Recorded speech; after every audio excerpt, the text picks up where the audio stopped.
Donc on vérifie notre posture, on scanne notre corps, s'assurer qu'il n'y a aucune tension.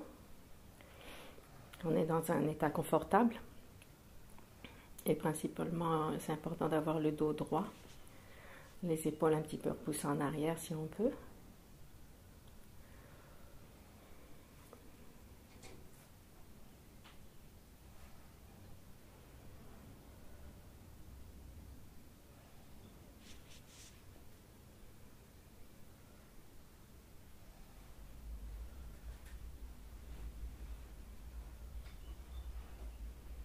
On peut vérifier commençant par les pieds, les jambes, les genoux, les hanches.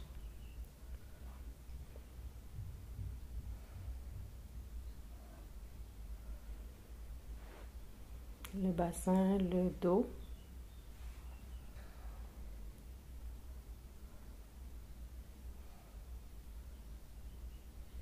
Les épaules, le cou.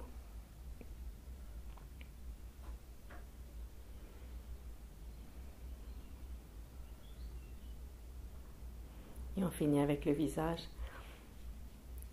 En général, quand il y a une activité mentale, un petit peu d'agitation mentale, on aura une tension éventuellement autour des yeux,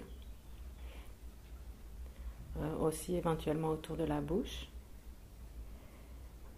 et aussi la tendance du menton de se lever un peu plus, donc la tête vers le haut, le regard vers plus haut.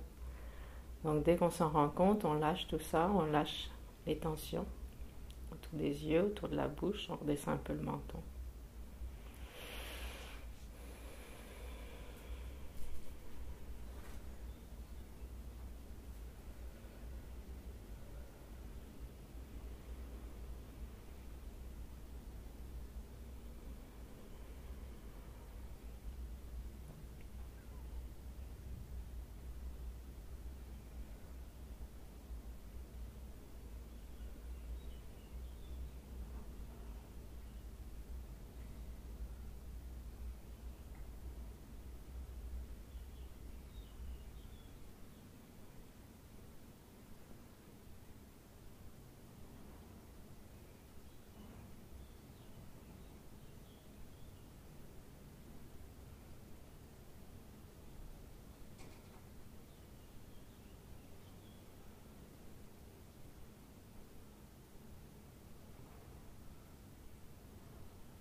est donc bien ancré dans le présent. On laisse de côté le passé et le futur.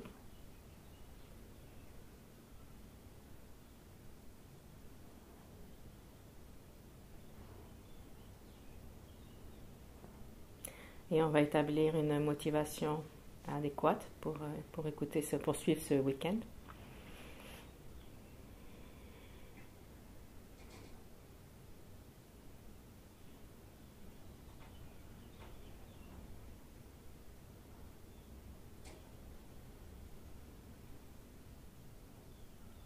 Si on a choisi de venir étudier le Dharma, on a déjà fait un grand pas en avant, on a mis de côté toute cette course frénétique après les plaisirs sensoriels, les plaisirs mondains. On a mis ça de côté pour venir ici. On peut s'en réjouir.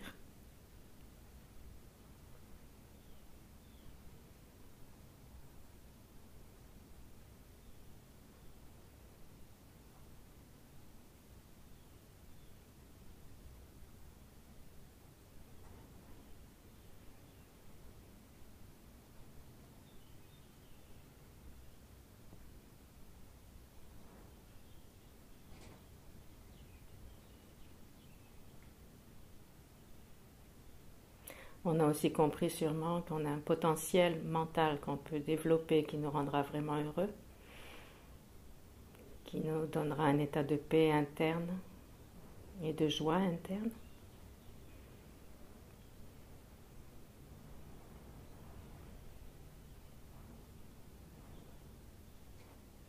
En se libérant de toutes les idées erronées qu'on a de notre vie, de ce qu'on appelle notre samsara.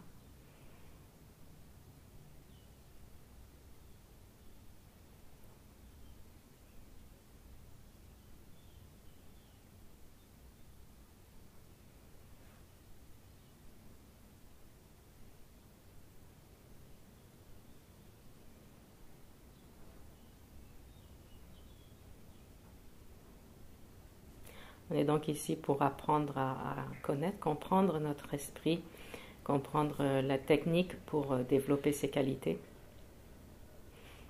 par la connaissance et par l'application de ces méthodes à nous-mêmes.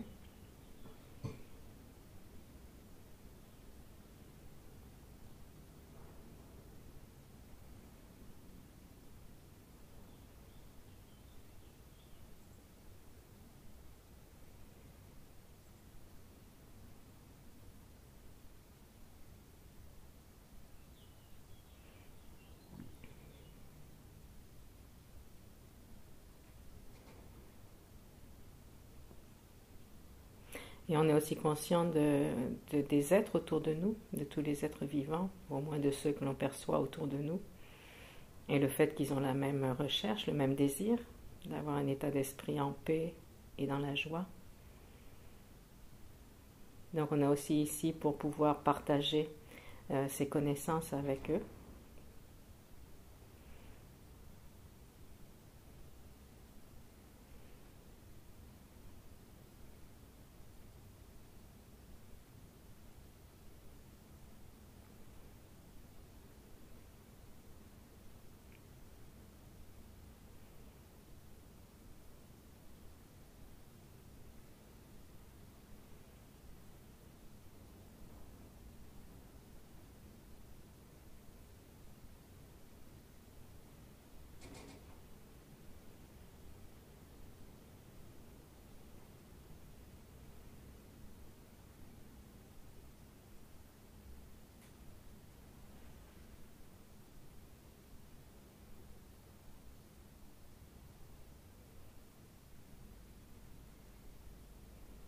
On combine donc la grande compassion pour ces êtres qui souffrent, autant que nous en termes d'êtres ordinaires ou plus que nous, et le désir de nous libérer pour pouvoir les libérer aussi de cet état d'insatisfaction et de souffrance chronique de cette condition samsarique.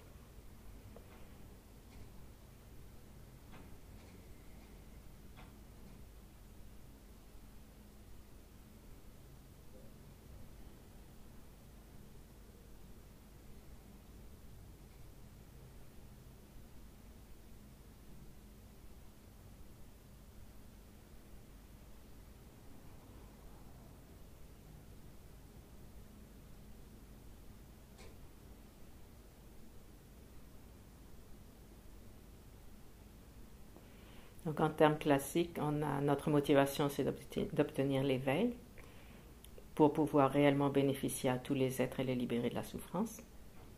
C'est donc avec la compassion et la sagesse que nous arriverons, en développant ces deux qualités, que nous arriverons à ce but ultime. Et c'est notre motivation pour être ici aujourd'hui.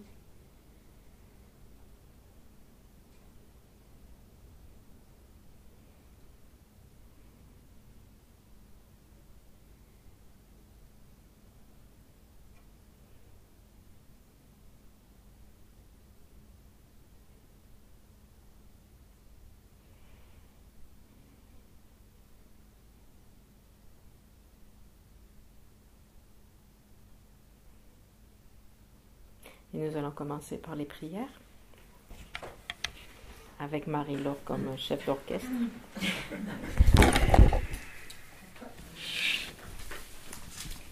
Page 34.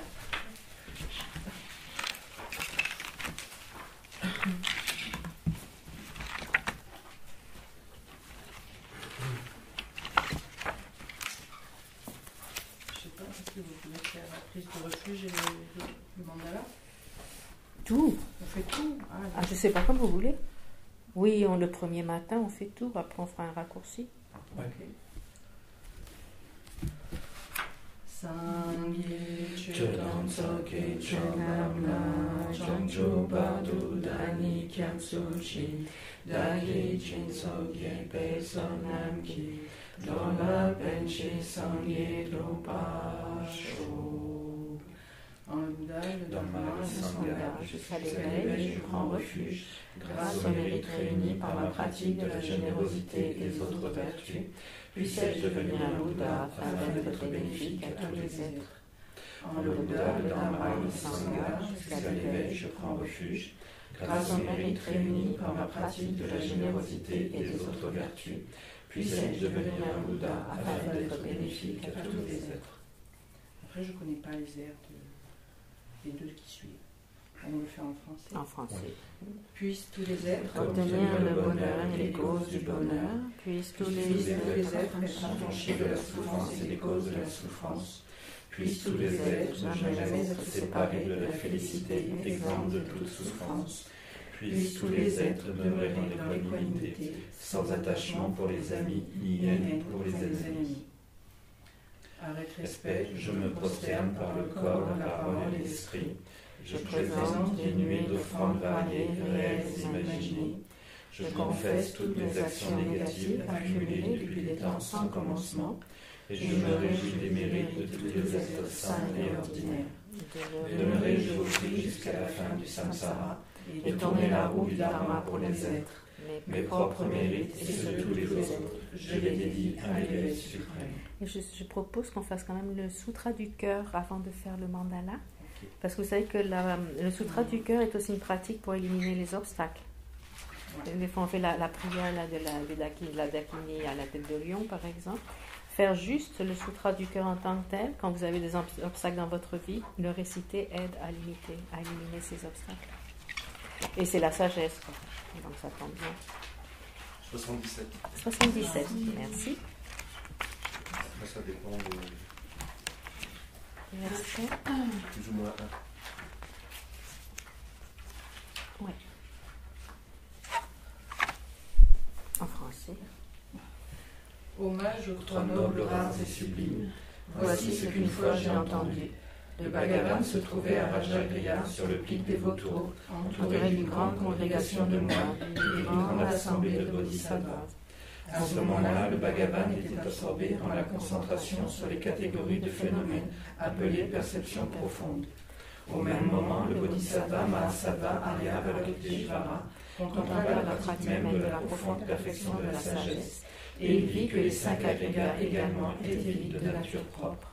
Puis, par le pouvoir du Bouddha, le vénérable Shariputra s'adressa en ces termes au bodhisattva Mahasava Arya Avalokiteshvara. Les fils de la lignée, désireux de pratiquer la profonde perfection de la sagesse, comment dois-tu s'y prendre? Le bodhisattva Mahasava Arya Avalokiteshvara répondit alors au vénérable Shariputra. Shariputra, les fils ou les filles de la lignée qui désirent pratiquer la profonde perfection de la sagesse doivent la considérer de la manière suivante. Ils doivent contempler correctement et à maintes reprises le fait que les 5 agrégats, eux aussi, sont vides de nature propre. La forme est vide, la vacuité est la forme. La vacuité n'est pas autre que la forme, et la forme n'est pas autre que la vacuité. De même, la sensation, l'identification, les facteurs composés et la conscience sont-ils vides. Shariputra, ainsi tous les phénomènes sont-ils vacuités.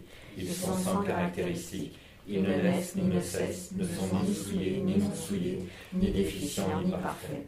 En conséquence, Shariputra, dans la vacuité, il n'y a ni forme, ni sensation, ni identification, ni facteur composé, ni conscience, ni œil, ni oreille, ni nez, ni langue, ni corps, ni mental, ni forme, ni son, ni odeur, ni saveur, ni objet du toucher, ni phénomène mental. De l'élément de l'œil et ainsi de suite jusqu'à l'élément du mental et l'élément de la conscience du mental, il n'y a pas d'élément. Il n'y a ni ignorance, ni élimination de l'ignorance, et ainsi de suite, jusqu'à il n'y a ni vieillissement et mort, ni élimination du vieillissement et de la mort. Et à l'avenant, il n'y a ni souffrance, ni origine de la souffrance, ni cessation, ni pouvoir. Il n'y a ni sagesse transcendante, ni obtention, ni non-obtention. Shariputra, ainsi, puisqu'il n'y a pas d'obtention, les bodhisattvas se fondent-ils sur la perfection de la sagesse, et ils demeurent en aigle, l'esprit sans voile et sans peur. Et comme ils sont passés bien au-delà de toute erreur, ils parviennent au stade final du nirvana. C'est en s'appuyant sur la perfection de la sagesse que tous les Bouddhas des 3 temps, eux aussi, font naître pleinement l'insurpassable éveil parfaitement accompli. Aussi le mantra de la perfection de la sagesse, le mantra de la grande connaissance, le mantra auquel rien n'est supérieur, le mantra égal à l'inégalable, le mantra qui apaise à jamais toute souffrance, doit être reconnu comme véridique car il ne trompe pas. Et voici le mantra de la perfection de la sagesse. Tayata Gate Gate Paragate Parasamgate Bodhisattva. Shariputra, c'est ainsi qu'un bodhisattva Mahasattva doit s'exercer à la profonde perfection de la sagesse.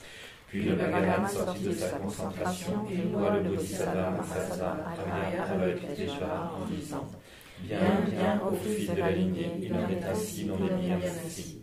C'est exactement comme tu viens de l'exposer qu'il convient de pratiquer la profonde perfection de la sagesse, et les Tathagatas eux-mêmes se réjouissent. Lorsque le Bhagavan dit cela, le vénérable Shamadvatiputra, le bodhisattva Mahasattva Arya Avalokiteshvara, l'entourage au complet, ainsi que le monde des dieux, des hommes, des asuras et des Gandharvas, furent remplis de joie et louèrent les paroles du Bhagavan. La prière d'Akini. De la sphère sacrée suprême de Ketchara, vous qui par vos pouvoirs de clairvoyance et d'émanation magique, prenez soin des pratiquants comme une mère de ses enfants.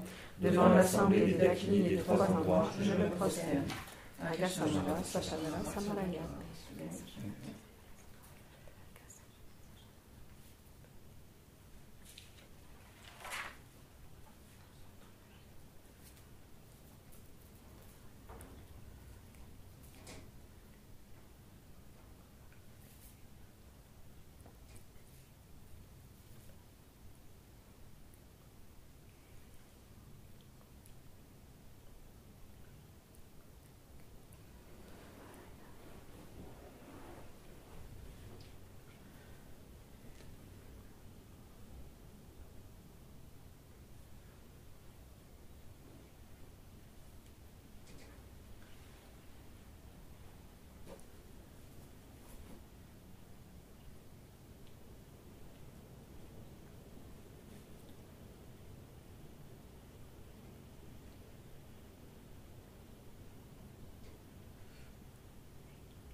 Sasavara Samarayape. Gate Gate Paragate Parasamgate Bodhisattva. Les enseignements des 3 Navas sublimes dotés du pouvoir de la vérité. Que les obstacles soient évités, qu'ils soient chassés, qu'ils soient apaisés, que tous les ennemis et toutes les forces négatives contraires au Dharma soient complètement pacifiés. Shanti Kuruye Soha. Puisse la multitude des 80 000 obstacles être dissipés. Puissions-nous être séparés des conditions adverses au Dharma. puissent tous les plaisirs être en accord avec le Dharma, puisse le bonheur parfait et tout ce qui est de bon augure régner ici et maintenant.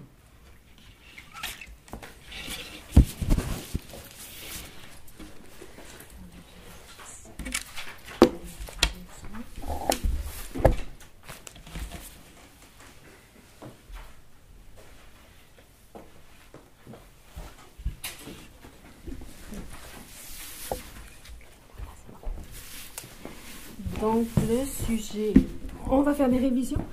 On va faire des révisions, mais d'abord on va prendre le temps de définir un petit peu le sujet qu'on va étudier ce printemps. Oui, il est lancé depuis tout à l'heure. Si. Et ce sujet, c'est l'oric. L'oric. C'est joli, hein? Vous connaissez ces termes? Vous l'avez entendu, ce terme, ou ces termes? Ouais. Qu'est-ce que vous avez entendu? L'oric? L'oric, c'est deux mots en tibétain, on est d'accord? Bon, un, c'est l'eau c'est ric. Et en général, on traduit par connaissance et cognition, c'est ça? Connaissance et cognition. L'eau, on va le traduire comme connaissance, et ric comme cognition. On parle aussi de l'esprit. Sem, l'esprit, lo, connaissance ou entendement, rik, cognition, et il y a aussi shepa, qui est la conscience. Donc ils sont synonymes en tibétain. L'esprit, la connaissance, la cognition, la conscience sont synonymes en tibétain. Et c'est un sujet qui est vraiment vaste. Parler de l'esprit ou des consciences, c'est très vaste comme sujet. Donc c'est ce qui est étudié ici. Le cadre, c'est lorsque les moines font leurs études philosophiques dans les monastères, les jeunes commencent par définir, comme on a vu, définir les termes principaux, c'est ce qu'on a fait avec Buddha, apprendre les techniques de débat, donc de raisonnement, et apprendre à utiliser les mots d'après leur définition. Ouais. Alors maintenant, c'est plus clair pour nous quand on parle d'impermanent, permanent, chose, etc. On sait que ça se réfère à quelque chose en particulier. Notre problème dans nos langages, c'est qu'on commence à discuter, mais on ne définit même pas ces mots-là. Donc on tourne en rond, ou on a un dialogue dessous, parce qu'on n'est pas d'accord déjà à la base avec ces mots. On vit dans un monde conventionnel, ça veut dire qu'on vit dans un monde de conventions. Donc l'utilisation de langage est basée sur des conventions. On se met d'accord sur les mots qu'on utilise, sur le sens des mots qu'on utilise, non? Donc c'est ce qu'on a fait dans ce premier module du DRA de l'automne. On a vu le sens des mots qu'on allait utiliser au niveau de la philosophie et la méthode qu'on utilise pour étudier dans ce cadre des textes traditionnels. Ouais. Et c'est quelque chose qu'on peut utiliser nous-mêmes dans notre cadre occidental aussi de toute façon. Donc c'est ce qu'on a vu. Ensuite, les moines passent au sujet suivant qui s'appelle donc l'oric, l'étude de l'esprit. Ouais. Et ensuite, il va y avoir donc les ténèbres, les écoles philosophiques, il va y avoir aussi Salam, le plan des chemins, des voies, des 5 voies, des 10 bhumis, des 10 terres, etc. Tout ça, fait partie de l'introduction pour les études philosophiques en tant que telles. Une fois que les moines ont compris tous ces différents sujets, donc ils ont déjà une idée générale assez claire, à partir de là, on va entrer dans les détails.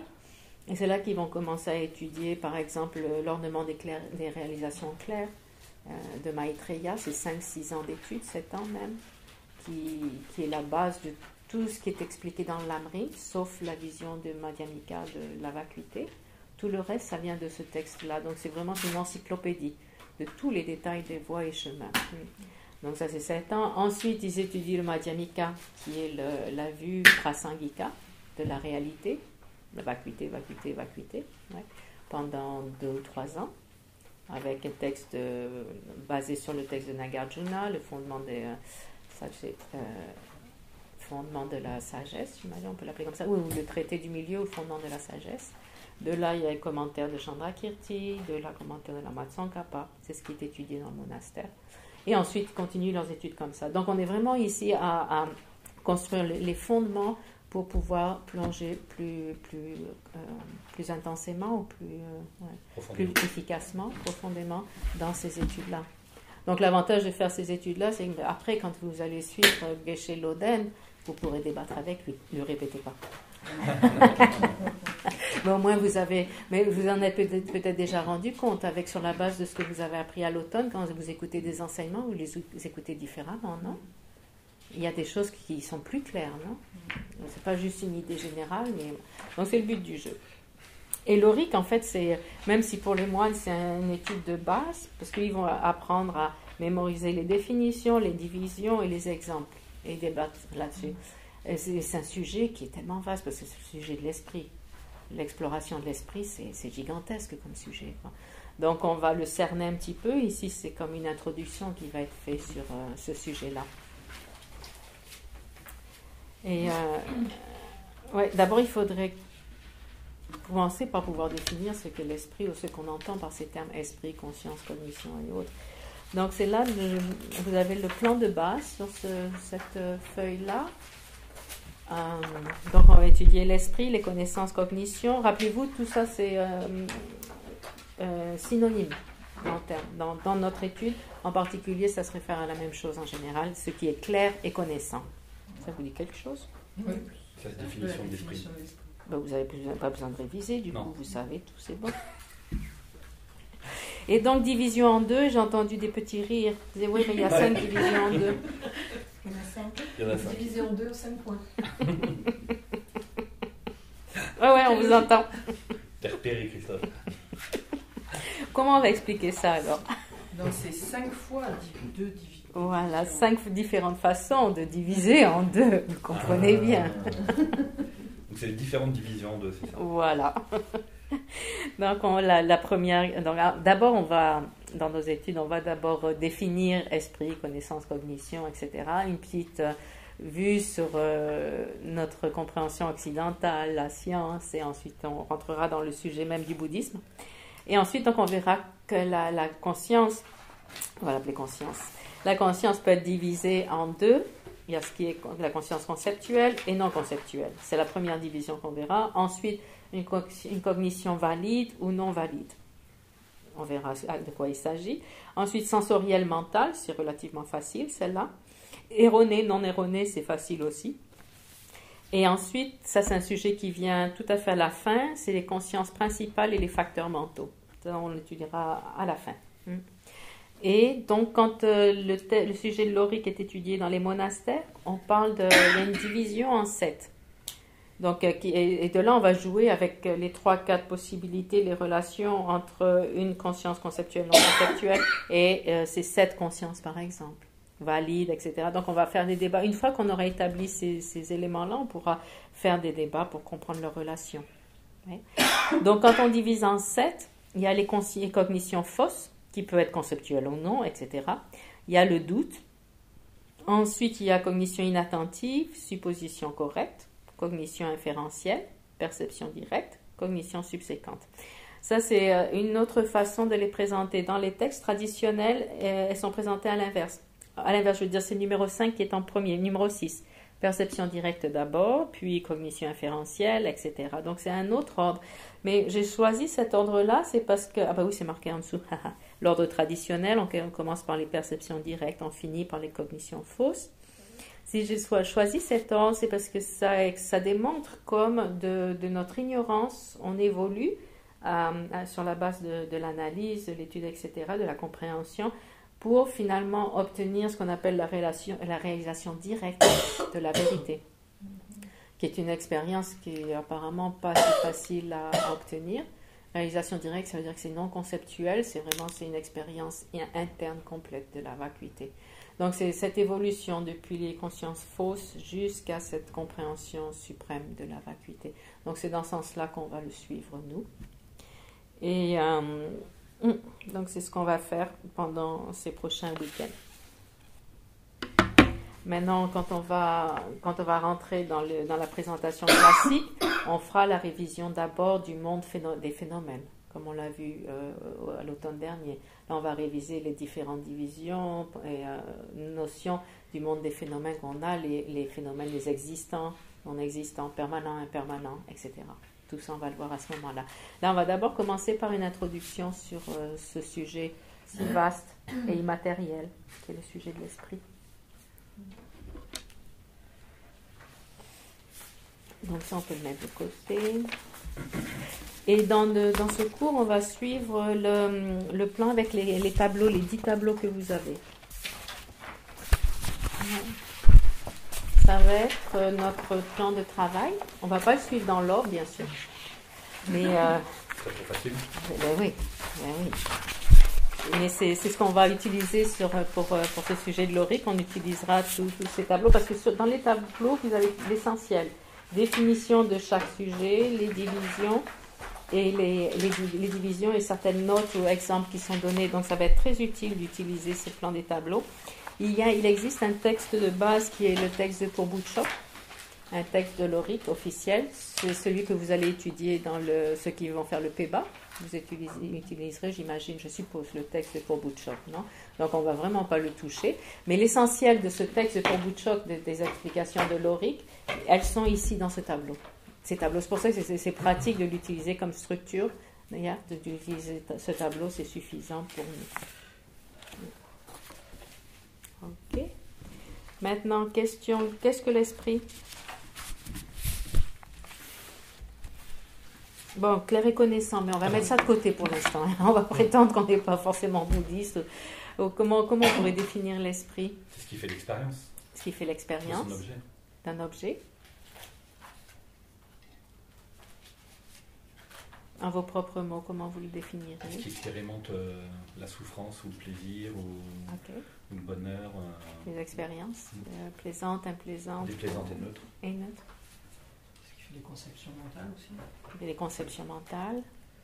Donc l'expérience était ce qu'on appelle souvent une sensation, agréable, désagréable, les élaborations conceptuelles. Dans l'esprit aussi, les perturbations mentales qui nous font agir, l'état d'esprit dans lequel on est qui nous fait agir. Donc ce qu'on appelle les le perturbations. Le corps, la parole et par l'esprit du coup. Ah. Donc c'est une base pour les activités physiques et verbales aussi, et mentales. Ouais. Donc l'esprit est à la base. Donc une activité soit vertueuse, non vertueuse. C'est ce qui transmigre. Transmigre. Oh là là, Shishida, arrête, là, tu nous éblouis. Oh, tu parles. Je pense que c'est accepté généralement par l'audience ici. Ça, on peut en débattre, mais... Le fait que l'esprit transmigre passe d'une naissance à l'autre. Qui est permanent. Qui est quelque chose...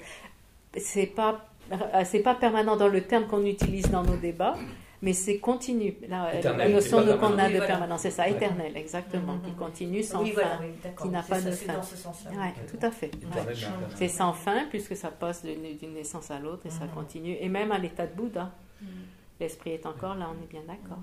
Ouais. Quels autres éléments? Parce qu'il y a tellement d'activités mentales qui se font, il y a tellement d'aspects de l'esprit, du mental, de la conscience, il y a tellement de facteurs, tellement de fonctions. Avec les consciences sensorielles et mentales déjà, les conscience sensorielle, mentale, visuelle, auditive, etc.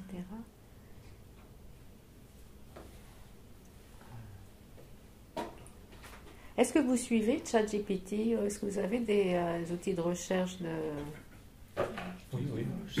Oui. Gratuit. Vous demandez Christophe. Donc, je vais vous faire d'abord un petit passage de mon enquête chez les scientifiques. Et après, on fera des petits groupes, peut-être 2 groupes. Et puis, vous cherchez avec le téléphone les définitions de esprit, tout ça, voir s'il y a quelque chose d'intéressant. D'accord. ChatGPT ou autre. Inaltérable. Hein? Enfin, je rajoute un qualificatif inaltérable. Inaltérable, dans quel sens?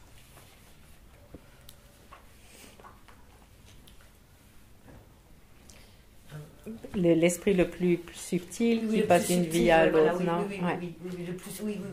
Inaltérable dans le sens aussi d'être stable. Non. Il ne fluctue pas, mais il est constamment présent. Oui. Parce que c'est un fait que cet esprit le plus subtil, cet état mental, cette conscience mentale la plus subtile, elle est présente même quand on dort.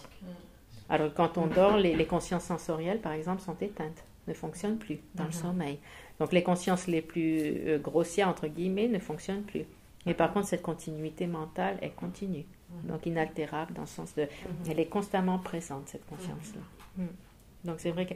Et donc on voit ici qu'il y a différents niveaux de conscience, concrètement. Ouais. Ah oui. Parce que dans inaltérable, ça veut dire non souillé par nature. Aussi, Oui. Aussi de cet aspect, ouais, pur par nature. Pur Ouais. par nature. Tout à fait. Ouais. Libre par nature des afflictions. C'est ce qu'on appelle, la La nature truth, c'est ça, non? Buddha nature, C'est ça. la nature du Bouddha.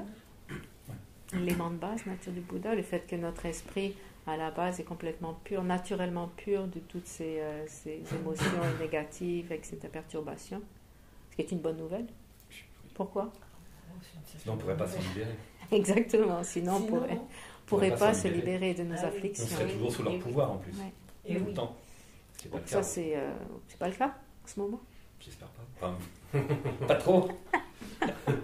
On essaie d'éviter. Non, tout à fait, tout à fait. Et c'est une bonne nouvelle. C'est vraiment, si on cherche une bonne nouvelle, ça c'est la bonne nouvelle ultime, non? Le fait que notre esprit est pur. Exactement. C'est ça. Ouais. Et ça implique aussi que donc toutes ces perturbations ne font pas partie inhérente de notre esprit. Ça veut dire qu'on peut les éliminer. Mhm.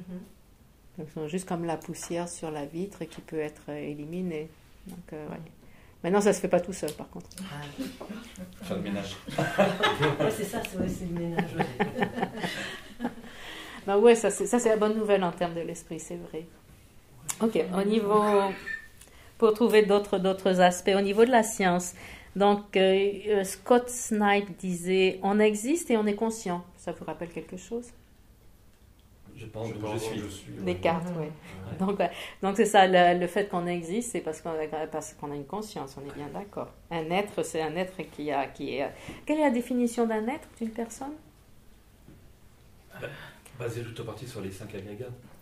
Oui, c'est un être qui est basé Imputé sur toute ou partie des 5 agrégats. sur ces 5 agrégats, sur un ou, Et donc, la conscience et le reste. ou sur le total des 5 agrégats.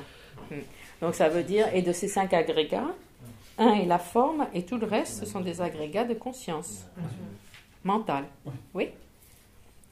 À part Chodra, qui peut... la liste des 5 agrégats?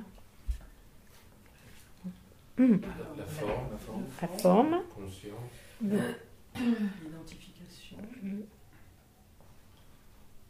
la sensation, Oui, la sensation. ce qui est en fait l'expérience. La définition de sensation, c'est expérience. Donc pour ça, quand tu disais toutes ces expériences, c'est ce qu'on appelle la sensation en termes des 5 agrégats. Donc c'est facile à se rappeler. Parce que ce n'est pas des sensations élaborées, c'est des sensations de base quand on rentre en contact avec l'objet. Ouais. Donc c'est des expériences.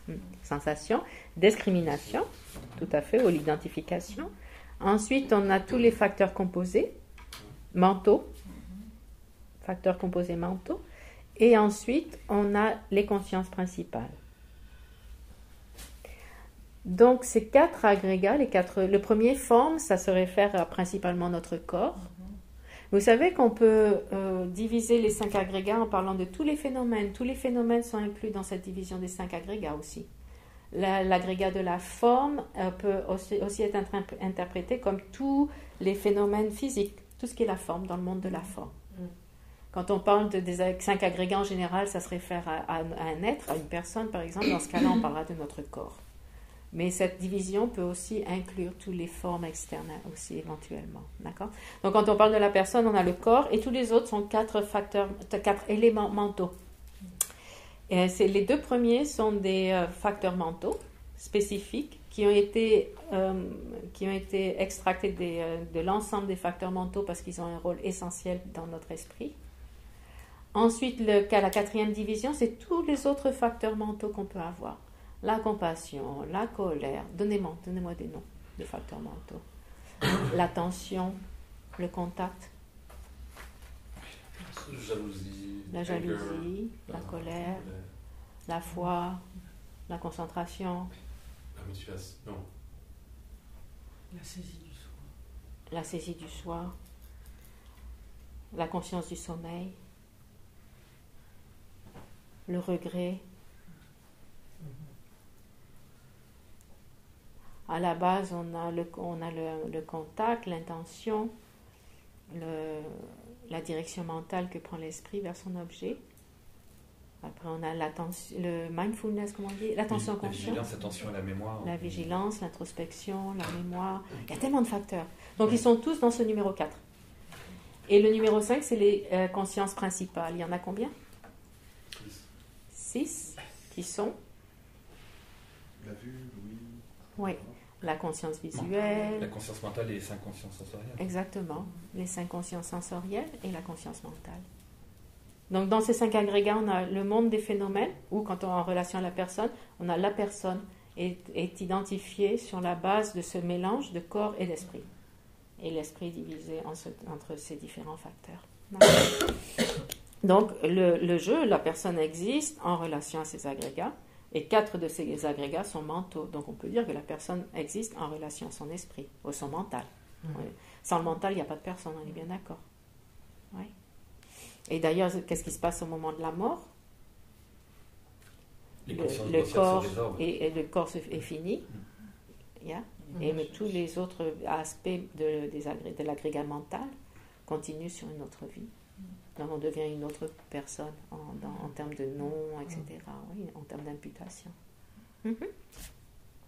Donc voilà, l'être, c'est l'existence relie la personne en connexion avec la personne. Je pense donc je suis. Après, une façon de le dire, c'est une capacité à modeler le monde intérieur et à s'engager avec ce modèle. Parce que ce qu'on connaît, c'est pas la réalité, c'est notre modèle de la réalité. Et après, on deal avec ce modèle, on s'engage avec ce modèle avec notre modèle de la réalité. Et à partir de là, on a tous les facteurs qui se développent mentaux. Donc ça, c'est pas mal. Capacité de modeler le monde intérieur. Maintenant, c'est quelque chose qui est immatériel, qui n'est pas physique. Ouais. Immatériel, ça veut dire... La science traditionnelle dit que ce qui est immatériel n'existe pas. Donc l'esprit n'existe pas, la conscience n'existe pas parce qu'elle est immatérielle. Qu'est-ce que vous répondez à ça?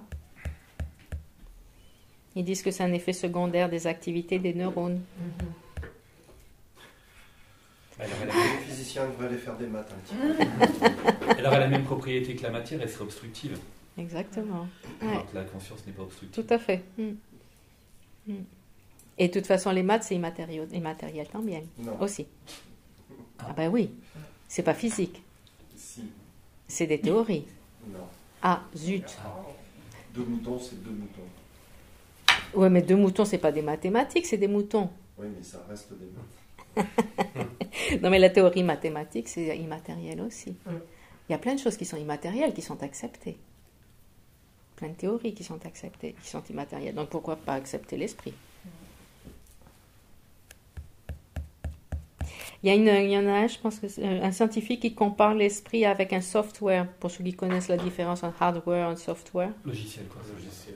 Voilà, un logiciel. Donc, qui est un processus qui, comment il dit, c'est immatériel. C'est différent du hardware. Comment vous appelez le hardware? Le disque dur? Le matériel, hardware. Le matériel, hein. Et ça dépend totalement de lui. C'est un courant constant d'information qui circule dans le hardware. C'est un processus dynamique d'information. Dans ce sens-là, c'est comparé. Pour ceux qui font de l'informatique, ça peut aider, ouais. Maintenant, la différence, ils disent, c'est que le software ne s'intéresse pas à l'information qu'elle manipule, alors que la conscience, oui, s'y intéresse. Et voilà. Oui, en gros, c'est ça. Les lois de la physique aussi ne sont pas matérielles, sont immatérielles, sont acceptées. L'amour est immatériel, est accepté. La conscience est immatérielle, peut être acceptée. Nous, on l'accepte en tout cas. On va laisser les scientifiques durs qui réfutent complètement l'existence de la conscience et puis on va l'accepter. Mais c'est définitivement, il y a une relation définitive avec le corps, on est bien d'accord. Par les neurones, etc. Il y a une connexion très forte entre le corps et l'esprit, on ne peut pas les séparer. Donc c'est pas autonome dans son coin. Ne serait-ce que la souffrance déjà. Il y a une souffrance physique qui fait qu'il y a une perception qui peut être différente de cette souffrance physique. Tout à fait, la relation entre le déséquilibre des éléments, par exemple dans le corps, qui produisent ces sensations de douleur physique et mentale, les projections mentales dessus. Ouais. Et le fait, dans la neuroscience, c'est impressionnant comment on voit les mouvements, le mouvement des neurones par rapport aux émotions qu'on développe, et la capacité de transformer, c'est comment on appelle ça? Les connexions. Pathway. Les connexions, hein, les- vraiment, qu'on appelle ça le pathway des neurones, les chemins de... Ouais, le chemin qui est ancré Ouais. par une pensée. Alors qu'avant, l'idée, c'est qu'on ne pouvait pas transformer. Tous ces acquis qu'on avait, on ne pouvait pas les transformer. Nos traumatismes restaient pour toujours. Alors que là, ils se sont rendus compte qu'il y a le pouvoir de la méditation, le pouvoir de la visualisation, le pouvoir de la manifestation, etc. Plasticité. Ouais. Plasticité. Donc, on peut voir que l'esprit a un pouvoir énorme par rapport au physique aussi. Et que le physique a aussi son mot à dire de toute façon, c'est dans les deux sens, quoi. Ok, donc petit exercice, vous mettez peut-être en 2 groupes et vous faites des recherches ChatGPT, votre définition de conscience, ou vous inventez votre définition de conscience et d'esprit. On va commencer par ces deux-là, peut-être le mot esprit, le mot conscience. Quoique en Occident, le mot conscience est vraiment limité. Hein. Conscience, connaissance, cognition, esprit. Vous fouillez un petit peu et vous voyez si vous trouvez quelque chose qui se rapproche de notre définition bouddhiste. Ou J'essayais plutôt DeepSeek et C'est chinois, ça. Ouais, c'est chinois. Ah non, mais si vous ne voulez pas mettre excellent. l'application, essayez Google ou un des trucs. Oui. Vous avez déjà. Oui, vous n'êtes pas obligé de descendre une application pour ça, ça serait dommage. C'est hyper utile. On va faire 2 groupes Ouais. avec 2. Aux 2 groupes avec deux phénomènes qui ont une de ces applications. Voilà. Parce que descendez pas l'application si vous n'allez pas l'utiliser. Toi aussi, Marie-Laure, tu l'as Quoi Non, je l'installe. Ah, Mais ok. t'as raison, c'est vraiment utile. Tu l'utiliseras? DeepSeek. Ah ouais, merci. On fait les hommes contre les... Oh, pardon. Oh là là. Je rigole, hein. C'est une blague. Donc, en termes de génération, il faut créer un ChatGPT, compte. c'est le. Ouais, C'est les vieux? C'est has-been. C'est quoi? C'est has-been. C'est carrément has-been. C'est has-been déjà. Déjà. Ah, déjà. En fait, Le moteur. Il y a beaucoup mieux. Allez, cherchez-moi mieux alors. Ah bah il y a DeepSeek. DeepSeek est le. La Gemini Il y a- aussi. C'est pas... moi, je DeepSeek préfère inclut DeepSeek, c'est plus- un module de raisonnement. Voilà. C'est-à-dire que il donne pas il calque pas sur des stéréotypes. ChatGPT, c'est des Ok. stéréotypes. Mm. Il va chercher des Comment ça stéréotypes. Ah merde, c'est pas celui-là. Et là, il va chercher des chaînes de Non, raisonnement. mais je mets pas le Et, nom. et en fait, Mais non, mais il la faut que je crée réponse un est plus compte, en complète. fait. En D'accord. fait, tu peux cliquer sur réflexion profonde. Mm. Et, elle est presque humaine. Hein. Et il y en a même un nouveau qui est sorti il y a quelques jours là, qui comprend l'humour. Ouais. Oh là là. Ah, C'est celui dont on a besoin. Tu rigoles, c'est dingue. C'est ma compagnon pour la vie. Ouais, c'est ça. Oh, ça c'était la petite. Tiens, regarde, ça c'est la réponse de DeepSeek. Qu'est-ce que la conscience? Ah, tu vois. Et Dans moi, le j'ai, bouddhisme, qu'est-ce que la conscience? j'ai l'esprit. Si tu veux pas le décharger, c'est Non, si tu mais, veux pas le La décharger. conscience. Envoyer le code. Non, mais je sais. Oui, Oui, je suis en train de m'inscrire, mais. Ah, cinquième, Mais sincèrement, je c'est- suis vraiment parce que j'ai vraiment. c'est les 4 C'est la forme et pas le cinquième. Forme quotidienne. C'est Tu vois, par exemple, Oui, il y a les consciences primaires qui sont le cinquième. Si on dit ça. Ah, t'as il y posé avait la la question, tête au-dessus, quelle est la question, définition c'est d'esprit dans le quels sont les bouddhisme? dans le animaux, les bouddhisme. oiseaux sur la tête au-dessus Qu'est-ce que la conscience? En général. Ou, J'ai rien dit tu d'autre. sais ce qu'ils utilisent C'est le pour discerner en du. cuisine. Ouais. Ils font, avec je sais pas quelle application, Le ils discerner, font des photos ouais. de ce qu'il y a Ouais, dans c'est le le verre de connaître. manger, Ah, et l'application leur fait un menu. Elle est toujours liée à un support sensoriel. Alors ça, des Ah, la conscience plateformes mentale, comme ça, c'est t'en pas as une plein conscience maintenant. sensorielle. Et les jeunes créateurs qui ont fait ça, c'est énorme. Et Il y a le je te support, demande, des fois, je le demande cerveau. quelle est la nature de Ouais, c'est l'esprit. ça. Voilà, c'est ça. Et après, tu commences. Et ils te relancent pour avoir une discussion avec le service. C'est ça. Moi, j'ai Inscription pris les réussie. mots. Quelle est votre date de naissance? Ah bah non, oui, mais c'est En juste termes ça. de la conscience mentale, ça peut être le cerveau. Ah, vous ne remplissez pas la jambe. Sans cerveau, Oh Tout non. le corps. Donc, tu sais, quand il y a Ah, des c'est une heure, 2 ans et demi. je vais chercher aussi là-dessus, au lieu de Conscience. médical. Est-ce que la spirit, ça On va poser la question, est-ce que la matière est le... des trucs de recherche. Qu'est-ce qui est... Vas-y. Qu'est-ce qui produit la conscience? Qu'est-ce qui On a deux deux versions versions actuelles. Non, Il y en a mais qui j'ai mis disent une la date de matière naissance, sur c'était pas. J'ai voulu faire passer. On l'a fait en et- naissant. Parce que pour les occidentaux, l'esprit de conscience, qu'est-ce qui Ah, c'est produit fait, la... ça c'est fait. Donc, Qu'est-ce qui recherche, produit la en fait, la recherche sur le tien. J'ai déjà fait Dans avec le des bouddhisme, formateurs. pour rajouter dans le bouddhisme. Ah non, mais c'est justement des expérimentations de façon générale ici. Voilà. Alors moi j'ai fait, je lui ai demandé l'esprit tout simplement. Bah, l'esprit à travers le bouddhisme. D'accord. C'est-à-dire Donc que l'esprit simple. les questions que tu as posées. Là-dessus. Voilà, c'est parti. Ah, vos découvertes. C'est un sujet vaste, on est bien d'accord. Voilà. La découverte, c'est qu'il n'y a pas de preuve ni dans un sens ni dans l'autre que la conscience est immatérielle ou dépend de la matière. En fait, Mais le fait qu'elle soit immatérielle, est-ce que ça veut dire nécessairement qu'elle ne peut pas dépendre de la matière? Son expression est matérielle, elle nécessite un support matériel. Son expression nécessite un support matériel, est-ce qu'on est d'accord avec ça? Ben non. Non. Dans le bardo, enfin, entre la naissance, entre la mort et la renaissance, c'est ce qu'il y a. Et dans les règnes de la sans forme, mais il y a une réponse à ça. Hein. Oui. Dans les règnes de la sans forme, il n'y a pas de forme non plus. Oui. Mais si, il y a une forme. Et c'est des formes plus subtiles qu'ils appellent des formes mentales. Mais c'est vrai que ce n'est pas la forme grossière comme on la connaît, mais il y a quand même une...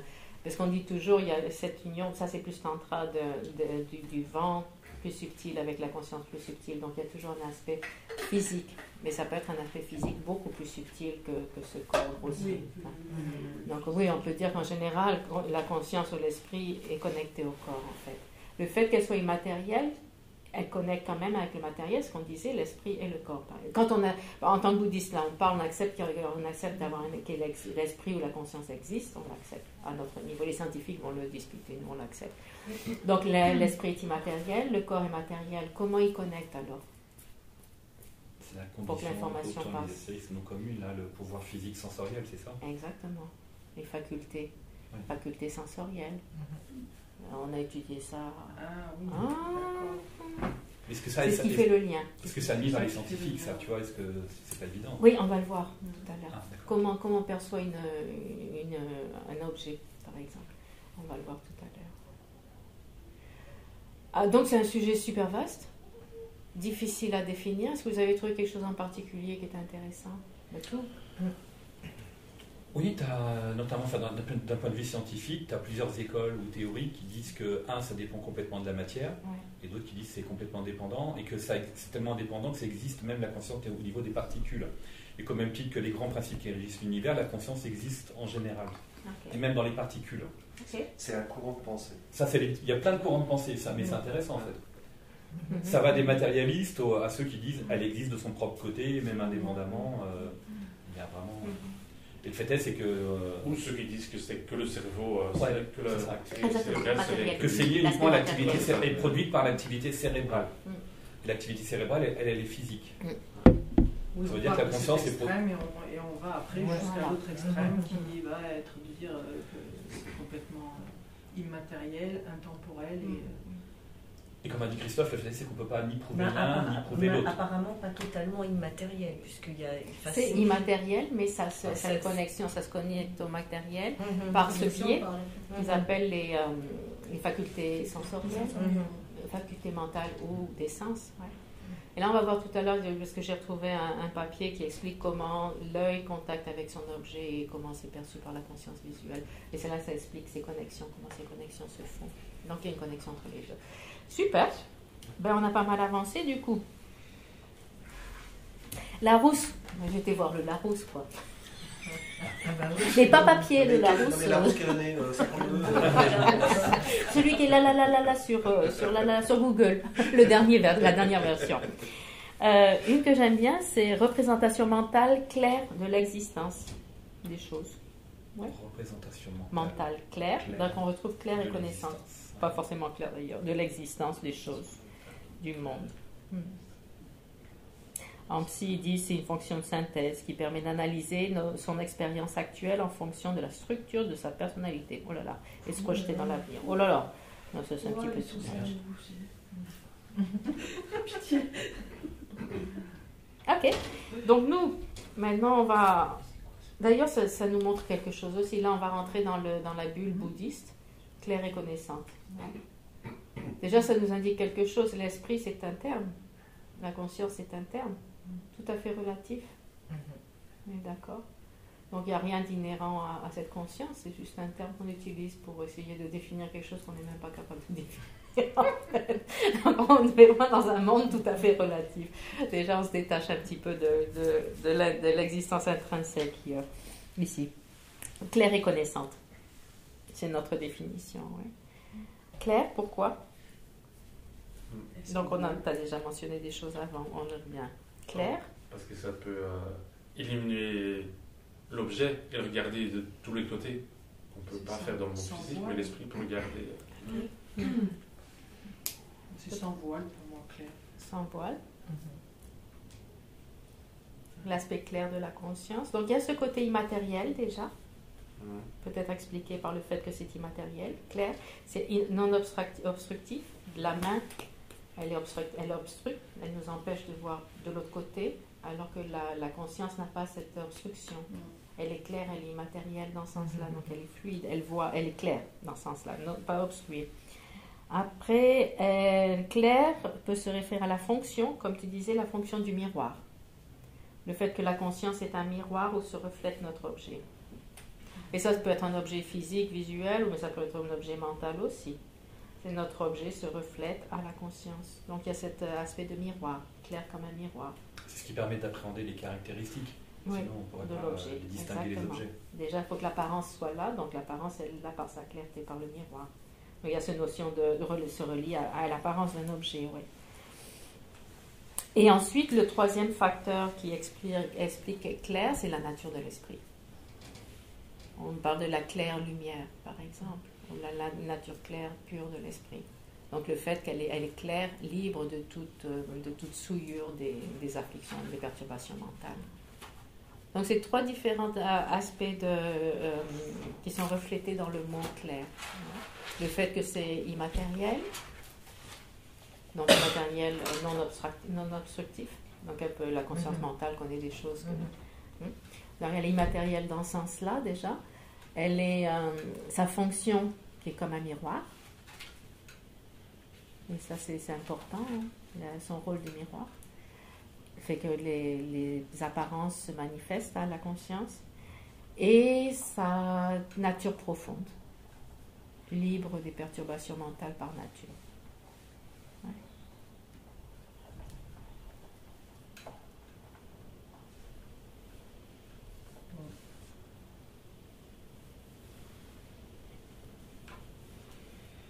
Et l'autre côté, c'est donc connaissance. Elle est connaissante, claire et connaissante.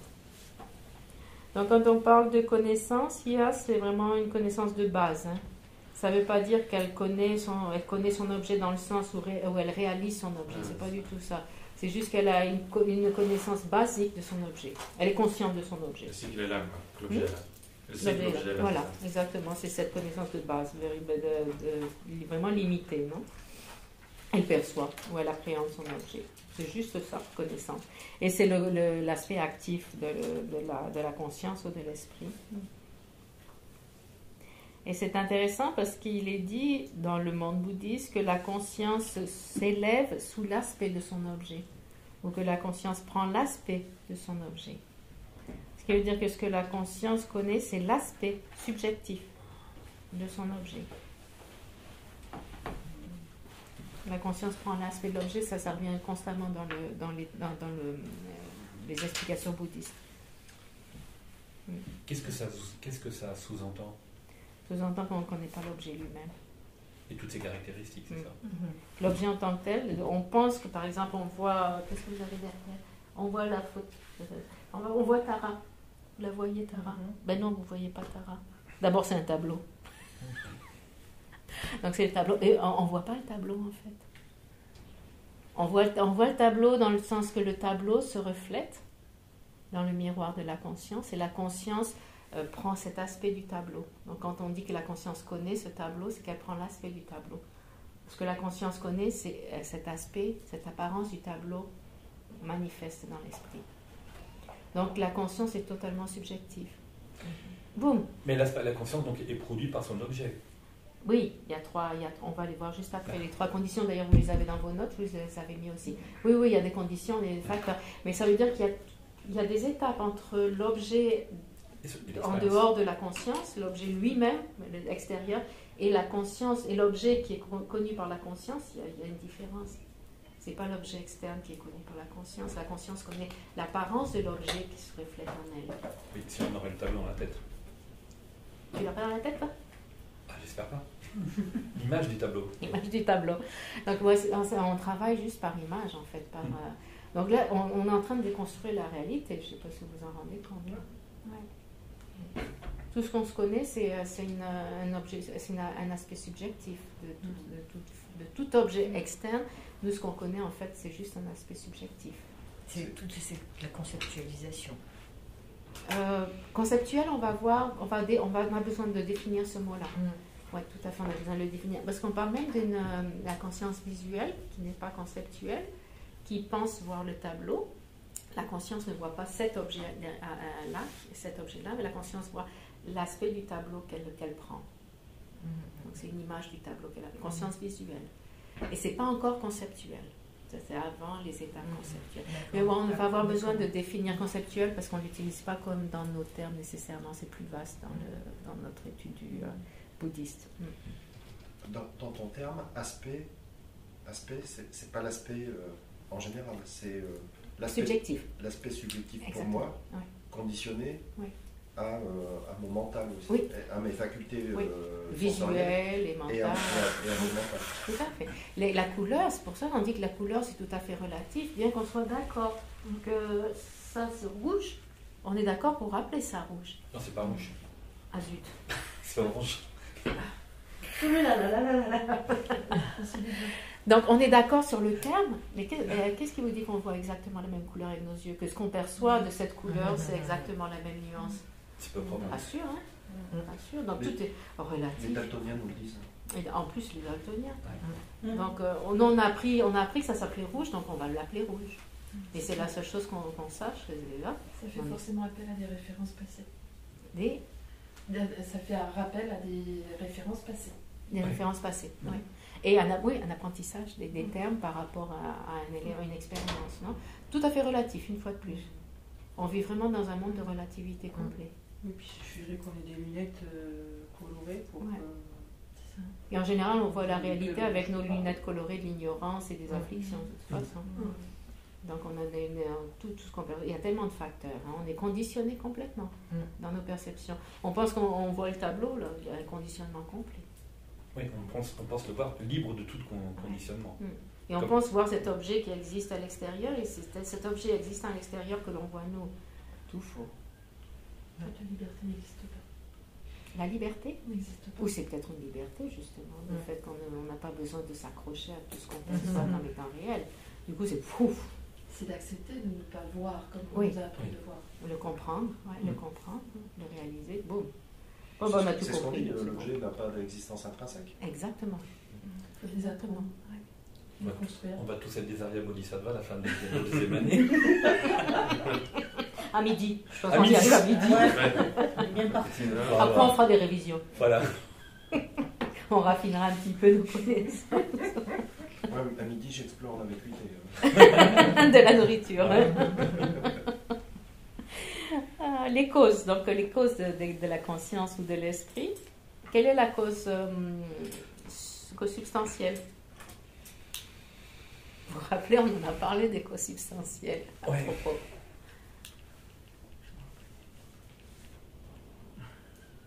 S'il y en a qui veulent répondre, mais bon, je lève la main parce que j'aurai une réponse. Mais D'autres options? Voilà. Quelle est la cause substantielle d'une conscience? La cause substantielle. Je rappelle, cause substantielle et conditions coopérantes. Donc la cause substantielle de la conscience, c'est... Le vase, la cause substantielle du vase, qu'est-ce que c'était? Si c'est un vase en porcelaine, la cause substantielle du vase, c'est... La porcelaine. La porcelaine, ouais, le morceau de porcelaine qui va devenir le vase. C'est ça. Et on l'appelle substantielle pourquoi? Parce qu'elle devient en entité, ce morceau de porcelaine devient en entité le vase. Donc c'est substantiel. Alors que les autres sont des conditions coopératives. Par exemple, l'usine qui a produit le vase pour avoir disparu, le vase est toujours là. Le potier, oui, tout à fait. Le tour qui fait le potier, tout ça, le four, etc. Ce sont des conditions coopératives parce que ces conditions ne se transforment pas en le résultat, ne deviennent pas le résultat lui-même en nature, par nature. Donc une conscience, qu'est-ce qu'elle aura comme cause substantielle? C'est quelque chose qui va se transformer dans cette nature. Par exemple, on va passer d'une conscience, on va être concret. Conscience visuelle, conscience qui regarde le Tara, le tableau de Tara. Quelle est sa cause substantielle? Un instant de conscience visuelle immédiatement précédent. Pas forcément, mais oui, mais pas forcément. Mais pas, ouais. Une conscience, un moment de Un conscience. instant de conscience immédiatement précédent. Voilà. Qui n'est pas forcément visuel, parce qu'à un moment donné, par exemple, je me tourne, je commence à voir le vase, juste avant, il y avait une autre conscience. Donc ça peut être n'importe quelle autre conscience. Ça peut être mentale, une pensée, ça peut être auditive, etc. Mais c'est un moment de conscience qui se transforme en conscience visuelle. Donc c'est la cause substantielle. Pour que ce soit une cause substantielle d'une conscience, il faut que cette cause soit de la nature de la conscience aussi. Une forme ne peut pas devenir une conscience visuelle du tableau. Oui. Ça, c'est vraiment quelque chose de particulier. Quand on avait vu la division des impermanents, forme, conscience et... L'ACP. Le non composé, là. Oui, là. Les facteurs non composés. La personne. Composé dans la société. La personne, etc. Oui. Donc là, on dit, quand on parle d'une cause substantielle, ça va être différent. Donc ça veut dire que la conscience uniforme ne peut pas être la cause substantielle de la conscience. Et ça, c'est essentiel. Pourquoi ? Pour se rappeler ça, qu'une forme ne peut pas être la cause substantielle de la conscience. C'est essentiel dans notre vision bouddhiste au niveau du... Au niveau de... La naissance.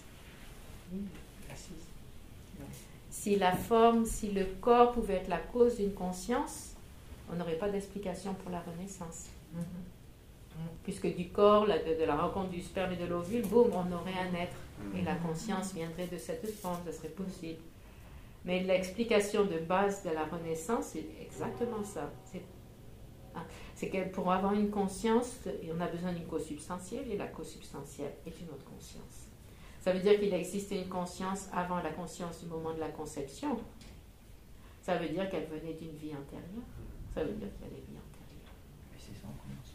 Exactement. Donc cette notion est essentielle. La cause substantielle d'une conscience sera une conscience. Donc un moment précédent de conscience dans cette continuité. Mais ça peut être une autre conscience que la visuelle dans notre exemple. Oui, ça peut être mental, ça peut être tout ce que vous voulez. D'accord ? Ça, c'est un point important, les renaissances. Et oui, donc quand on parle de la conscience la plus subtile, on le mentionnait tout à l'heure ce matin, c'est celle qui passe d'une vie à l'autre. Ouais.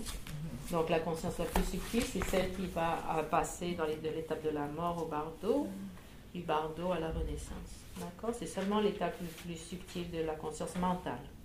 Toutes les autres consciences sensorielles sont éteintes. Maintenant, donc, la corrélation entre la conscience ou l'esprit et le monde physique, comment ils sont connectés. Donc c'est là qu'on parle de neuroplasticité, par exemple, dans la science, ouais, où on peut réorganiser les réseaux neuronaux dépendant des activités mentales que l'on a. Et il y a une neuroscientifique, je trouve sympathique, elle s'appelle Tara Swart, je ne sais pas si vous en avez entendu parler, parce qu'elle vulgarise la science. Ouais. Elle écrit un livre qui s'appelle La source, entre autres. Elle a une belle façon d'expliquer pour nous, pour le commun des mortels, comment travailler avec nos capacités de neurones pour transformer notre vie par la visualisation, les projections, manifestations, etc. Très intéressant.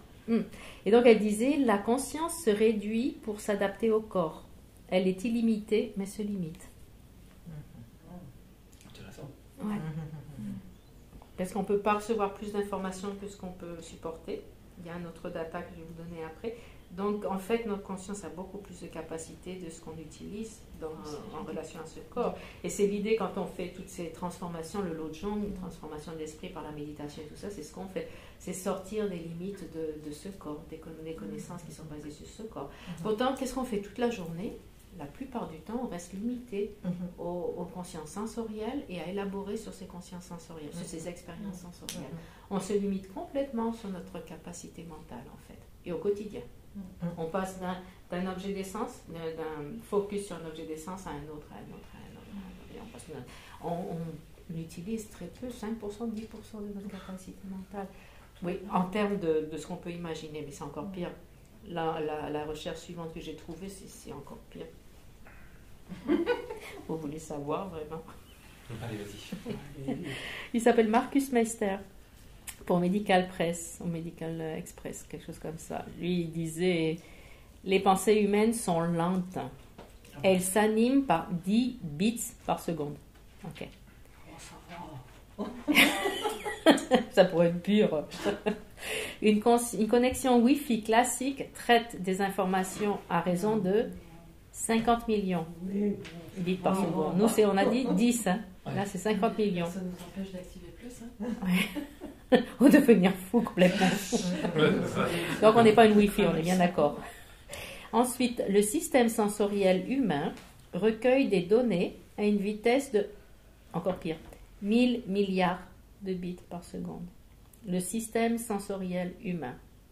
Maintenant, ce qu'ils définissent par ça, je ne sais pas exactement, mais au niveau des sens, apparemment, il y a une capacité de gérer les données à une vitesse de 1000 milliards de bits, alors qu'ils disaient que les pensées se limitent à 10 bits par. Mais ce qui fait en délire, c'est qu'on perçoit plus de choses. On a cette capacité. Les consciences sensorielles font l'expérience de plus de choses et qu'on ne reçoit qu'une partie des informations. Mais je ne suis pas sûre que les consciences sensorielles en tant que telles. L'aspect cognitif, il y a beaucoup. Ouais. On a la capacité de percevoir que ça. Parce que là, il y a un rapport de je ne sais pas combien de millions entre l'expérience mentale et l'expérience sensorielle. 100 millions de fois de plus, le système sensoriel humain gère l'information 100 millions de fois de plus que la pensée. Mais il y a une différence entre données, 100 milliards de données, là, parce que chaque partie de nos corps génère de la donnée. Exactement, oui. Et traitement de la donnée consciente. C'est là qu'on passe à ce qu'ils appellent la pensée. C'est là, c'est ce traitement qui est là. Effectivement, le fait de respirer de l'air, par exemple, si ça devait être quelque chose de conscient, il faudrait penser à j'inspire, j'expire, et sinon quand tu dors, tu meurs. Quoi. Mais en fait, ça le fait tout seul. Mais dans ta pensée, tes 100 milliards de données contribuent. C'est-à-dire que la vitesse de pensée, un élément, par exemple, tu penses à ton corps, c'est les 100 milliards de données qui te donnent l'image de ton corps. Je pense qu'on n'est pas conscient de tous ces facteurs-là. Voilà. Oui, mais c'est vrai que ça joue, c'est les données de base sur lesquelles la conscience va traiter ces données, celles qu'elle peut traiter. Et mon corps va bien, ça c'est de la pensée. C'est basé sur des données. Ces sensations. Et là, il y a beaucoup de données pour définir simplement un concept simple. Parce que par exemple, quand tout va bien, que tu as mal nulle part, tu te dis, mais alors que quand tu te coupes il n'y a plus que ça qui compte. Ta peau, là, tu as l'information directe dans le mental en disant que je fasse quelque chose. Et quand tout va bien, tu ne te poses pas la question, tu n'as pas d'analyse. C'est pour ça que l'autisme, les autistes ont des performances absolument incroyables, parce qu'ils sont dans la perception réelle, ils ne se posent pas de questions. Ils n'ont peut-être pas les 1000 milliards quand même, mais probablement plus que nous. Mais plus que nous alors. Intéressant. C'est intéressant cette théorie. Les hypersensibles sont trop débordés de leurs données. Oui, c'est ça. Oui. Et de ce fait-là, ils n'arrivent plus à gérer les pensées. Il y en a trop, oui. Ça part en cacahuète. Donc, en bref, la conclusion de cette investigation, c'était nous n'extrayons que 10 bits des milliers que nos sens perçoivent pour percevoir le monde qui nous entoure et prendre des décisions. Donc, nous filtrons l'information suivant notre capacité pour ne pas devenir fou. Devenir fou complètement, imagine. L'hyperactivité, la pensée. Le modèle conceptuel. En fait, dans nos pensées, on n'utilise que des modèles conceptuels. C'est le modèle conceptuel du corps. C'est le résumé des 100 milliards de choses dont on ne sait pas traiter de toute façon. Parce qu'on a trop peur de sortir de la conformité aussi. Ça, c'est les pensées. Mais c'est aussi, je pense que c'est une question de survie mentale. Il y a un filtre de survie mentale. On prend ce qu'on est capable de gérer seulement. Non? Oui, mais ça veut dire qu'on peut développer ses capacités. On a vraiment besoin aussi. Oui. Parce qu'il y a quand même notre cerveau reptilien là qui fait que... Non mais c'est vrai, il y a une question de survie. C'est-à-dire qu'à un moment donné, est-ce qu'on a besoin de savoir que tout se passe bien dans la cheville, dans le dessus de la cheville voilà, je veux dire, c'est pas utile. Par contre, quand on se coupe, oui, là on a besoin... On est grégaire, complètement, on est des animaux. Donc tout va bien. Ça nous empêche de vivre ça non plus. Donc l'essentiel, c'est de reconnaître qu'on a beaucoup plus de capacité mentale que ce qu'on processe en général. Et l'idée de développement mental, c'est la bonne nouvelle, c'est qu'on peut développer notre esprit, on peut le transformer, on peut ouvrir d'autres portes et fermer des portes inutiles, etc. On a cette flexibilité parce qu'on a cette capacité de données qu'on peut gérer. On a accès à ces données suivant les besoins qu'on a. Et donc, on peut transformer notre esprit et développer ses capacités. Et le développer en dehors des limites du corps, parce que le corps limite beaucoup notre gestion des pensées. Donc, on peut développer cet esprit en dehors que ce qui est sensoriel. Alors, il y a beaucoup plus de capacités, ça, c'est la bonne nouvelle.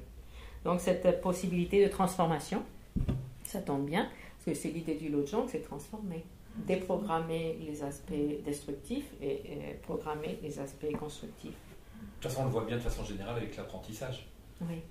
Quand une personne, un être humain, il peut devenir un scientifique, un boulanger, en fait, ça démontre bien la capacité de transformation de l'esprit de l'apprentissage. Oui. Déjà, que ce soit dans le monde matériel et en plus dans le monde immatériel. C'est encore plus illimité. C'est illimité. C'est ce qui est dit d'ailleurs, qu'avec la conscience, c'est Nagarjuna qui disait il n'y a rien que l'on puisse obtenir mentalement par l'entraînement. Je veux dire, tout esprit peut être transformé par l'entraînement. On a besoin d'un entraînement plus ou moins costaud parce que nos perturbations mentales sont là depuis tellement de vie, répétition, qu'on a cette familiarité qui est quasiment intrinsèque en nous. Donc c'est pour ça que le Lojong, c'est déprogrammer constamment pour arriver à un moment où la programmation est efficace, quoi. Donc c'est un travail de fou quand même qu'on a à faire, mais c'est possible. Et on le voit de toute façon à notre niveau. Le peu de fois où on applique un peu les connaissances, et on voit comment on peut transformer notre esprit. La méditation, 5 minutes de méditation en un mois, c'est incroyable la capacité que ça a. En termes de transformation d'esprit, 5 minutes. Il y a une recherche qui a été faite là-dessus aussi. 5 minutes de méditation tous les jours pendant un mois. Donc voilà, on a les outils avec nous et puis on a commencé à les utiliser. Donc on le sait par notre expérience que oui, définitivement, il y a des options de transformation. La plasticité neuronale, c'est une chose, mais elle est freinée en permanence par notre univers social, on va dire. Pas que, on est dans un monde social. Le bouddhisme ne parle jamais justement de cet univers social, de l'organisation sociale, de la pression sociale. Non, ça fait partie de toute la programmation, de la familiarisation qu'on a avec le négatif, de toute façon. Mais ils ne font pas de différence en termes sociaux, pas spécifiquement. Non, il y a tellement de facteurs. On est conditionné par tellement de facteurs. Le bouddhisme ne parle pas de cet aspect-là, mais plus pense aux facteurs sur du long terme, les vies antérieures, toute cette programmation mentale. Qui fait la différence aussi. Bien sûr, il y a différence de genre, culture, religion, etc. Il y a tous ces facteurs. Mais à la limite, c'est un petit peu plus superficiel par rapport à ce qu'ils analysent en termes de l'impact des vies passées, des programmations mentales que l'on a depuis toujours, de l'ignorance et des traumatismes. Je me permets après, je le dis. Le traumatisme, quel qu'il soit, de toutes les générations de nos vies passées, sont fixés sur notre ADN. C'est éprouvé scientifiquement. Ah oui. Donc, c'est pour ceux qui acceptent les vies passées. Okay. Exactement. Alors, imagine ceux qui n'acceptent pas le travail qu'ils ont fait. Là, ils parlent de plus en plus de traumatisme transgénérationnel. Oui, aussi. C'est de ça que je parle. Mais c'est vraiment fixé sur notre ADN. Et si on n'en prend pas conscience, on va pas pouvoir le modifier dans les vies futures. Et justement, quand on parle du Lojong, en revenant à notre cadre ici bouddhiste, Lojong, c'est déprogrammer un esprit négatif, destructif, pour un esprit constructif. Et ce que ça veut dire, ou ce que ça implique, c'est qu'au même instant, on ne peut pas avoir deux esprits opposés présents simultanément. La colère et la compassion, on ne peut pas les avoir simultanément. Donc si on coupe ces moments, on transforme ces moments de colère en des moments de compassion, on déprogramme. Donc ça c'est aussi un facteur à considérer dans notre Lojong, parce que nous c'est notre but pour étudier l'esprit, c'est pouvoir transformer notre esprit, le Lojong. C'est savoir que chaque moment où on bloque, on stoppe, où on laisse aller un esprit négatif, on le remplace par un positif, c'est une reprogrammation qu'on fait, parce que les deux ne peuvent pas exister en même temps. Donc ça c'est les notions de base pour la transformation de l'esprit en gros. Donc voilà, tout va bien du coup. Et après on crée de nouvelles habitudes qui fait que la fois d'après, on modifie. Donc on a ce conditionnement, mais qui peut être déconditionné avec de l'effort et de la volonté.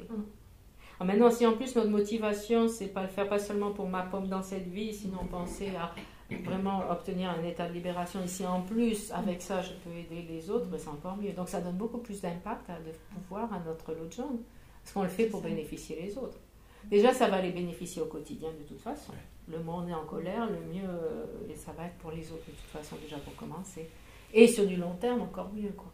Donc c'est ça, pour avoir cette énergie de travailler sur sa transformation constante au quotidien, c'est bien de se rappeler, inclure la compassion, inclure le bien-être des autres aussi, ça nous aide, ça nous motive aussi. Ok, maintenant on va faire une petite méditation. On va chercher la nature de notre esprit. Ah. Je vais te m'endormir.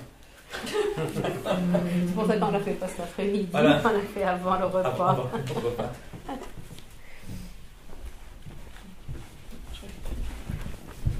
Non, je ne suis pas.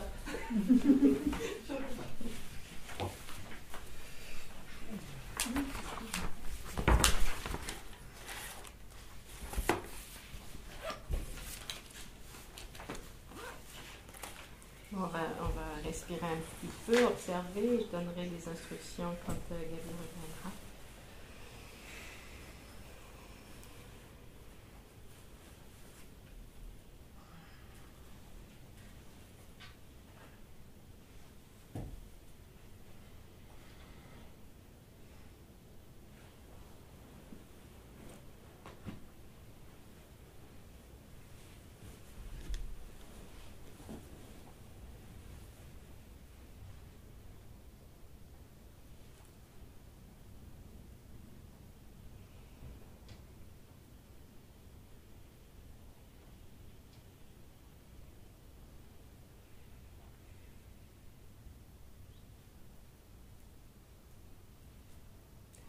Okay, l'idée, ça va être d'observer l'espace qu'il y a entre deux activités mentales. Donc d'observer ce qui se passe entre ces deux moments de pensée ou de sensation qu'on peut avoir.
Donc l'exercice, c'est d'observer ce qui se passe ou l'espace qu'il y a entre deux événements mentaux, entre deux activités, que ce soit pensée ou que ce soit sensation physique par exemple. C'est observer cet espace entre deux activités mentales.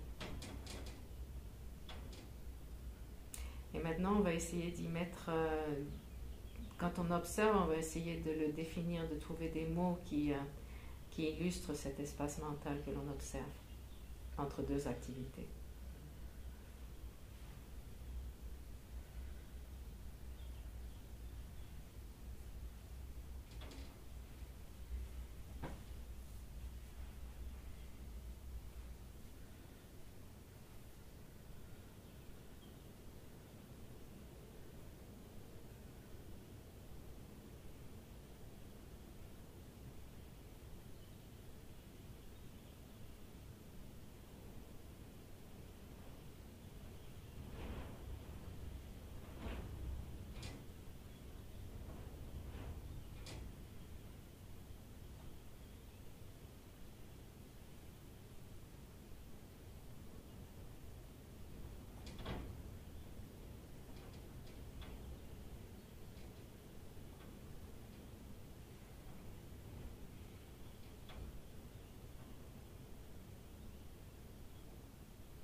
chacun va pouvoir sortir de la méditation.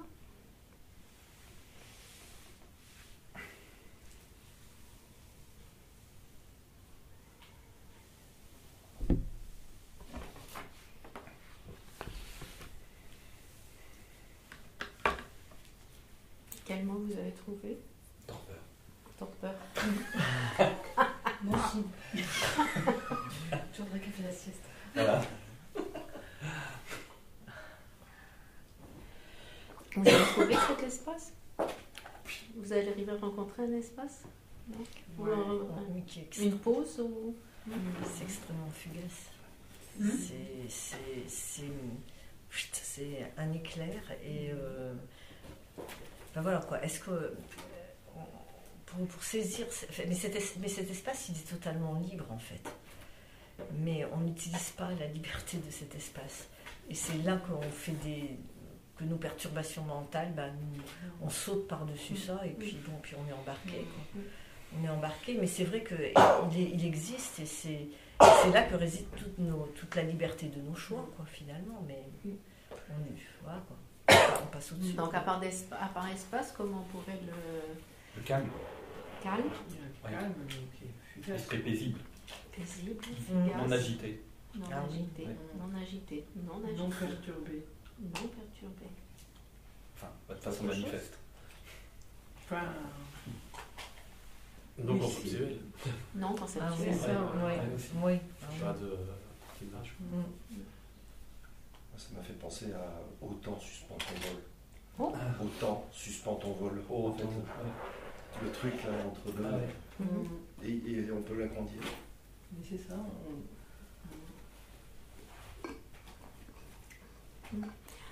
En fait, on parle ici de...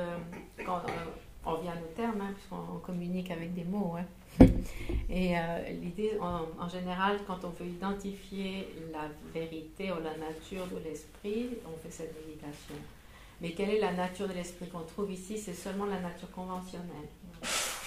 Quand on trouve cet espace, on ne parle pas de vacuité encore, c'est juste la nature de l'esprit. Donc c'est comme ce qu'on pourrait appeler l'esprit fondamental, ou l'esprit un peu plus subtil que nos états d'esprit au quotidien. Non? Et les mots pour le définir, clair et connaissante. Quand on parle de l'esprit qui est clair et connaissant, on se réfère à cette nature à la base. Donc c'est comme un espace, donc c'est immatériel, c'est comme un espace, on l'a vu, non? C'est non actif, en termes grossiers desquels on peut être conscient. C'est lumineux, c'est vaste, non? C'est calme, apaisé. Moi, je ne suis pas là. J'ai vu tout ça. Bravo, Cathy, on est content pour toi. Hein. Ah ouais.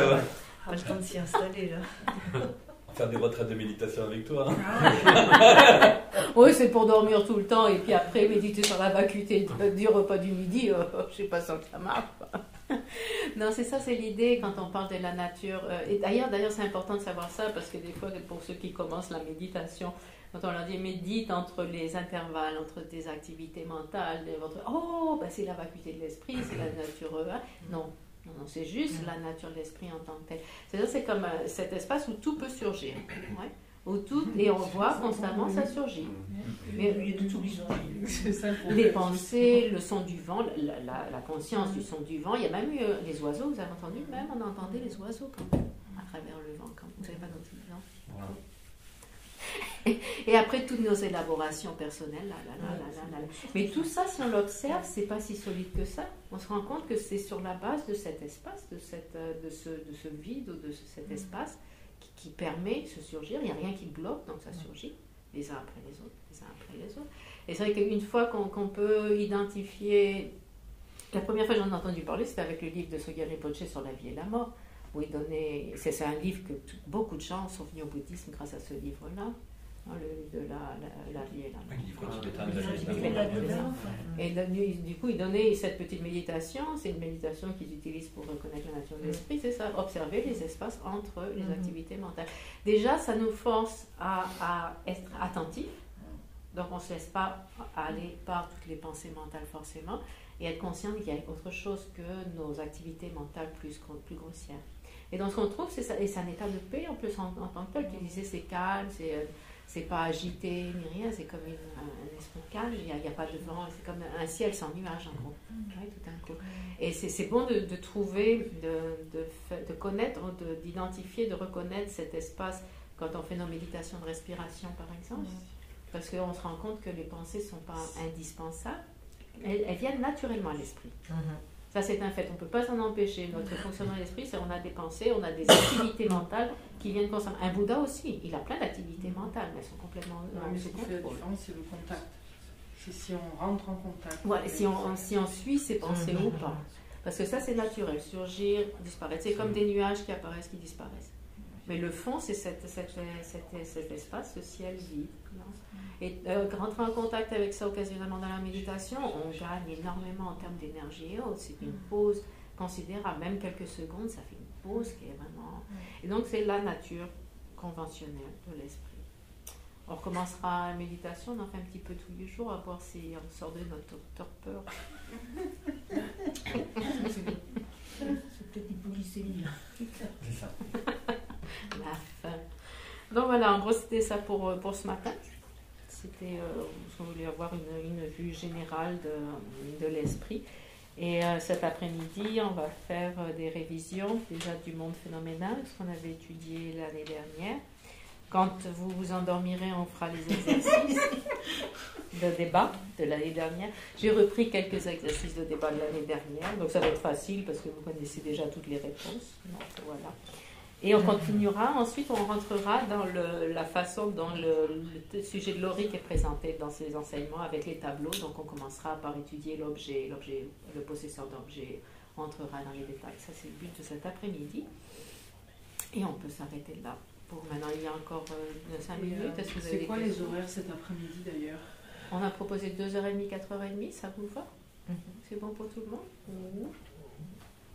Non. Non, parce que je voulais faire une session de Nyuné, mais avec le changement d'heure. Je me suis dit que demain matin, au début, je voulais la faire demain matin, mais avec le changement d'heure, ça fait bien, parce qu'il ne change pas l'heure du Nyuné. Donc, Mais non. au lieu de 5h30, ce sera 4h30. Oui, et ici c'est pareil, ce sera 9h au lieu de 10h, mais c'est moins pire déjà. Et voilà. Et il me disait 4h30, mais après cet après-midi, c'est 4h. Donc je vais réfléchir. Il commence à 4h la session? Ouais. Ouais, dans ce temps-là, pile dans la Parce que 2h, est-ce que ça fait trop tôt pour vous tous? Oui.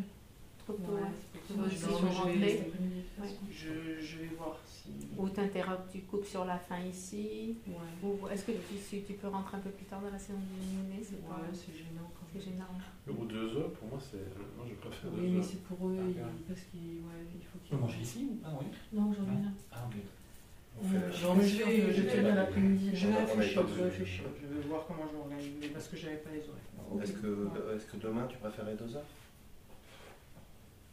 Non, demain c'est la même chose. Demain, c'est la même chose. Après, comme je suis pas sûre de revenir cet après-midi, vous pouvez fixer à 14h.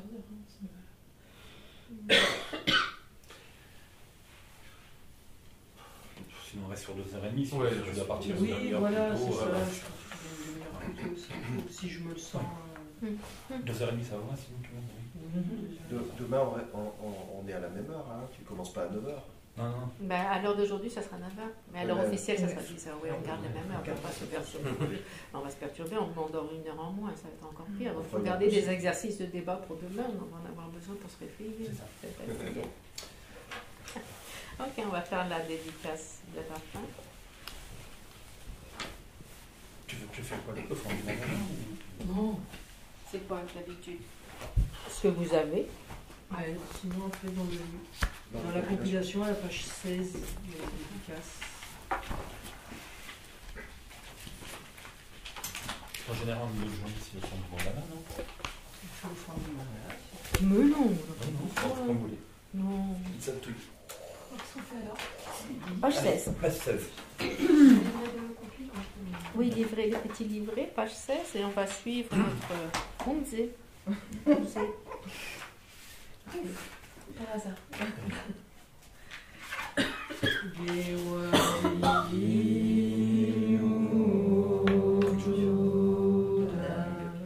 La